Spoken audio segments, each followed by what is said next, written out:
everybody, and welcome back to the Band of War Variety channel. In today's video, what we're going to be doing is we're going to be going over some Confederate currency sets that I got at Gettysburg a couple years ago. So basically, I'm set up like we're doing currency lesson, which is the United States paper money that we go over.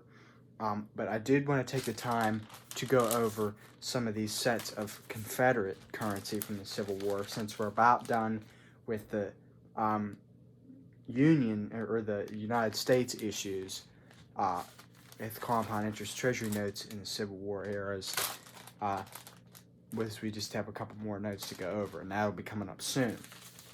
So I've done a couple videos earlier on the channel. Twice I've tried to cover these, and the videos just aren't that good compared to what I'm capable of now. So I'm going to remake the videos going over these. So these are sets you can get in Gettysburg, PA, Pennsylvania. That was a big battle in the Civil War. That showed different issues of Confederate currency. So the Confederate States of America during this time is a completely separated country from the United States of America.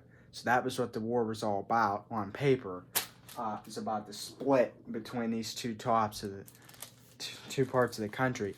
And so therefore, since it thought it was its own country, it issued its own types of money separate from the Union.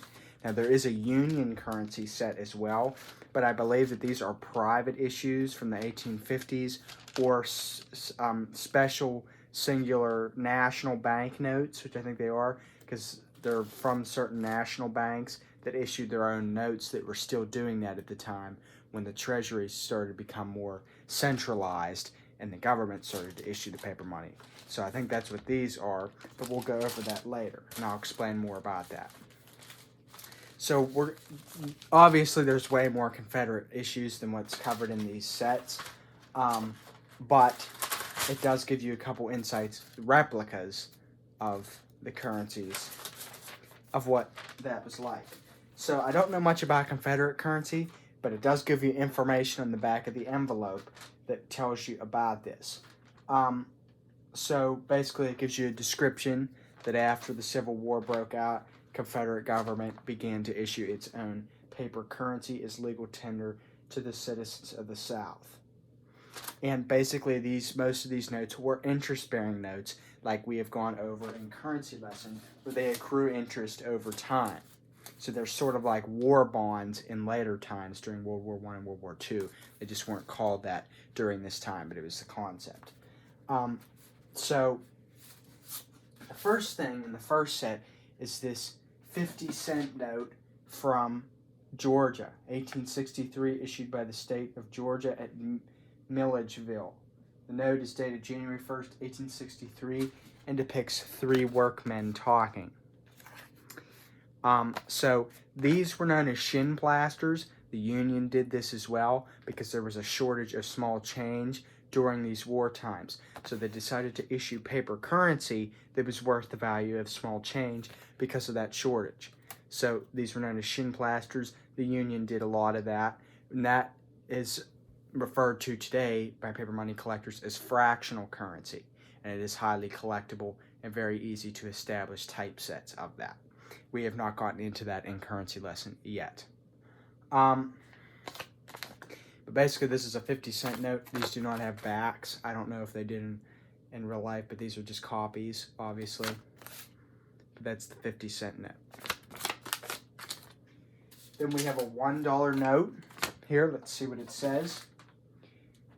This is from Alabama, 1863. This bill depicts the Capitol in Montgomery and a portrait of Governor John Shorter, the second of Alabama's three Civil War governors, issued by the state of Alabama on January 1st. So we have that. And all of these banknotes were worthless at the end of the war when the Confederacy lost. So if you had a lot of this, you had nothing when the war was over, because these bills were no longer recognized by the newly reformed United States of America after the South was defeated and got absorbed back into the United States of America. These notes issued under the separate country regime were declared worthless because of that. So next we have a $5 note. Virginia, 1800s. This uncirculated, undated 1800s note was issued by the Trans-Allegheny Bank of Virginia in Jeffersonville. So we have that there. No information on who any of these people are. So if you do know that, you can comment that down below. So we have that. $20 note. $20 note from Louisiana, 1862. This May 22nd New Orleans note is from the President's Directors Company of the Bank of Louisiana and features a warrior on horseback.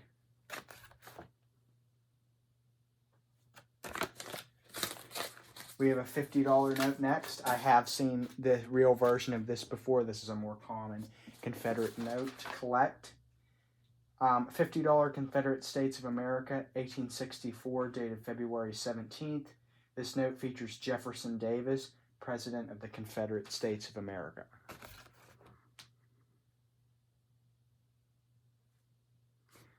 And these notes actually are not that expensive. Some of these, obviously some are rare. I think a lot of the they became worthless, and there was a lot of them printed due to inflation because the Confederacy was doing even worse financially during the war than the Union was, and the Union wasn't doing too good either. So I think that's why they're not as expensive, because they are more readily available. $100 note, and this is the last one in the first set. $100 Confederate States of America, 1862, features a beautiful vignette of a steam train in the center. This note, dated June 18th, was 1862's largest CSA denomination. Its extremely detailed image of a steam train pulling passenger cars affirms the railroad's importance during the Civil War. The note also depicts a maid carrying a bucket of milk. And we have Roman numeral C here. This is where the term C note originated, because C is the Roman numeral for 100. So that is the first set. There are two more sets. So let's move on to the second set here. So this is the second set. And no, I'm not glorifying the Confederate beliefs and discrimination against African American people during this time period and during the period of Reconstruction. I'm a currency collector. I love history. I collect this stuff because it's something that I'm into. I'm not glorifying this stuff at all. So if this is something that offends you, I don't know what to tell you. That's just the way it is. So, this is the 75-cent note from South Carolina. This is another shin plaster note. And let's see what it says here. 1863, issued February 1st. Fractional note with a palmetto tree, which is the state symbol. We have a $1 note here. $1 Tennessee, 1863, issued January 4th. This bill depicts a train and a blacksmith. And the notes didn't really look like brown washed like this, and they're like this weird. That's just because this is a replica copy. A $2 note. $2 denomination was a lot more common back then. $2 Confederate States of America, 1862, issued June 2nd, depicts a representation of the South striking down the Union in the center. Upper left picture is that of Judah P. Benjamin, Confederate cabinet member.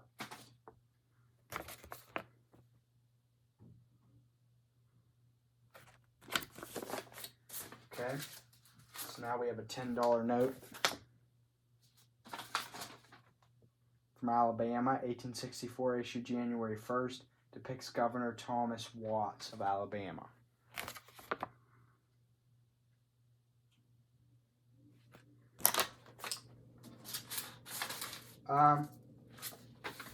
We have a $20 note. So this is North Carolina, 1862, issued February 15th. The note's central figure is commonly identified in currency references as Ceres, the Roman goddess of agriculture. This identification is questionable, given the trumpet being held by her and the lack of any agricultural elements. Whatever her representation, this woman's bare-breasted depiction is unusual, even for a goddess. Currency designers would rarely leave a female figure so exposed. So if that offends you too, feel free to click off the video. So we have that. So that is the only note in currency history to ever have a female that exposed. So that's deep history on that one. And then last, we have a $500 note. $500 Confederate States of America, 1864, issued February 17th, with the exception of General Jackson's portrait on the lower right. No images of military heroes are featured on the Confederacy's national currency. So this is the only general or military service person to appear on this Confederate note. This is the only note to have one of those on it.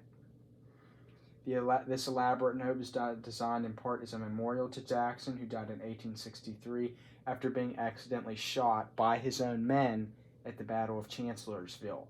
Also included in this note's design is the circular seal of the Confederate States of America. It bears the image of George Washington on horseback and the Latin inscription Deo Vindice, translated God being the defender.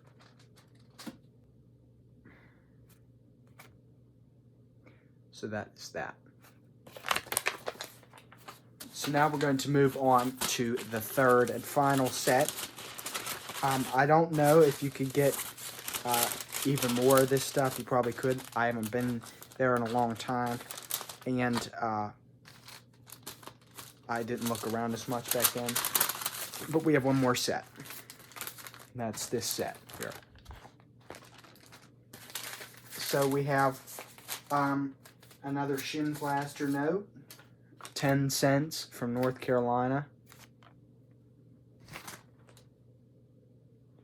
So this is 1862, issued September 1st. Fractional note issued by the state of North Carolina. Features a vignette of a slave plowing a field.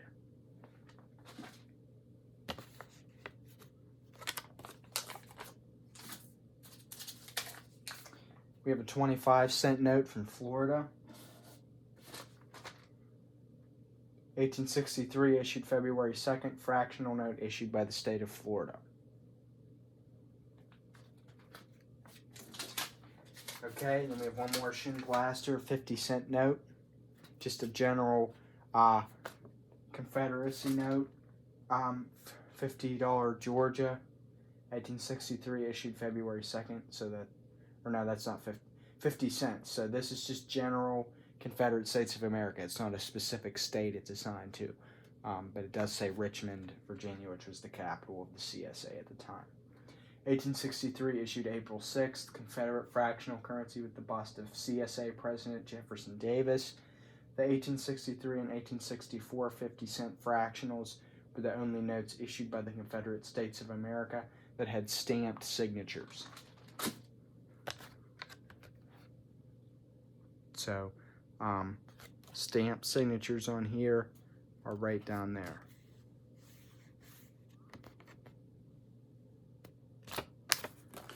Okay. We have a $10 note. These notes tend to look more like checks or deposit slips or something. $10 Texas, 1862, issued June 26th. This treasury warrant was for military service to the state of Texas during the Civil War with a large ship on the left. That's because it's a treasury warrant, so that's my mistake. That's probably why it looks like that.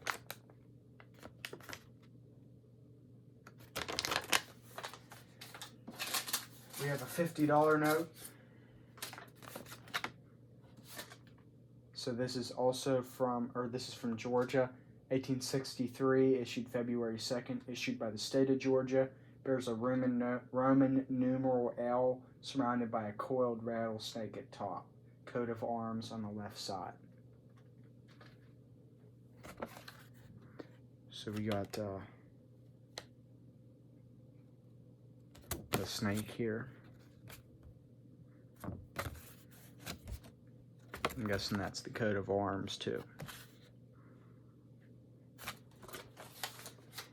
And then we have a $100 note as our last note here. So, $100 Confederate States of America, 1863, issued April 6th. At the center of this note is a likeness of Lucy Holcomb Pickens, the wife of South Carolina Governor F.W. Pickens. Depicted at the lower right of this note is George Randolph, grandson of President Thomas Jefferson, and one of 5 men who served as Secretary of War for the Confederate government. At the lower left are 2 soldiers. So we got Lucy Holcomb Pickens here. I forgot what this guy's name was already. This is the guy who served in the government. George Randolph, and then the 2 soldiers.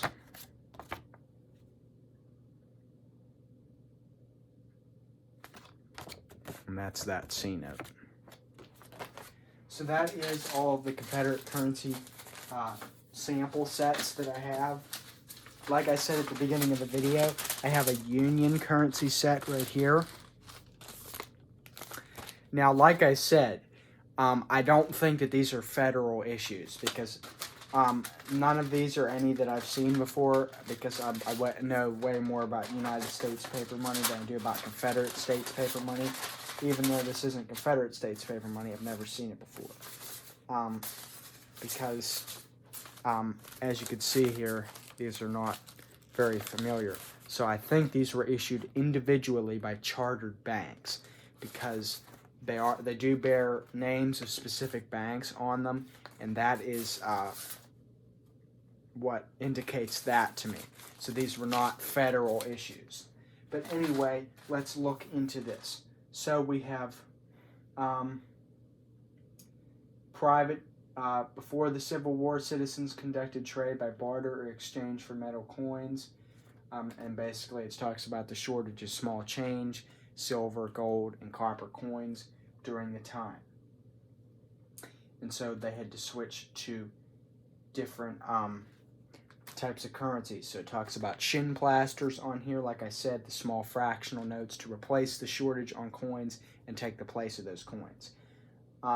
Private issues, railroads, utilities, manufacturers, and banks issued currency notes. It was confusing to establish their value. Employees could be paid in company scrip, which could only be used at the company store. The most accepted paper money were banknotes, which are promissory notes. These could be exchanged for federal issue notes, and so had some value. Popular images on currency were mythological scenes and industry. Postage stamps and fractional notes, another thing to make up for the lack of small change. And federal issues, which is what I talked about, is the demand notes and the interest-bearing notes and the compound interest treasury notes issued to finance the war in the Union States. However, these are not federal issues. Obviously, they're not postage stamps or shin plasters. Postage stamps and encased postage stamps were another thing issued during this time to advertise companies and to use as small change. So I do believe that these are private bank issues. So the first note that we have here is the $1 note from Maine, issued 1861 on April 6th. So this is Wiscasset, Lincoln County Bank, state of Maine.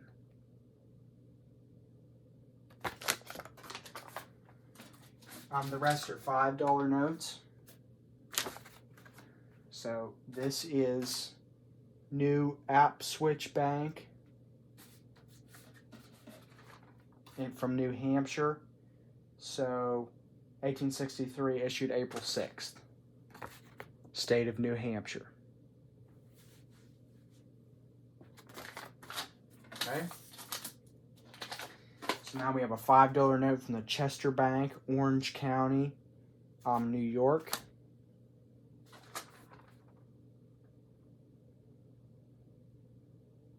$1862, issued April 23rd.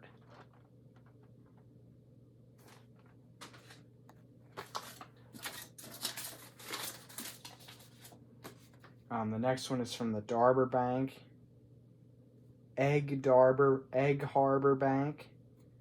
In the state of New Jersey.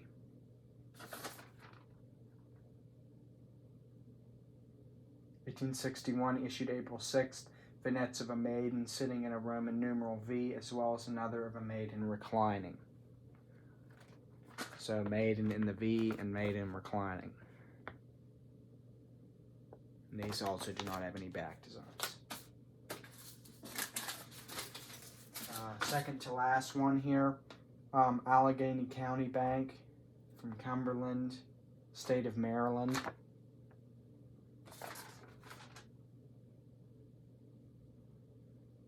(1861) issued April 6, depictions of a mining car and several miners, as well as an engraving of a little girl and 3 maidens holding up the numeral 5.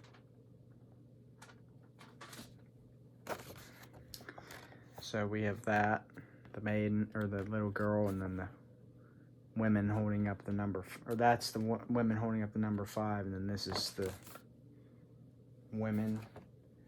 And then we got our last one here. Finish this up. Our Northwestern Bank of Warren, Pennsylvania.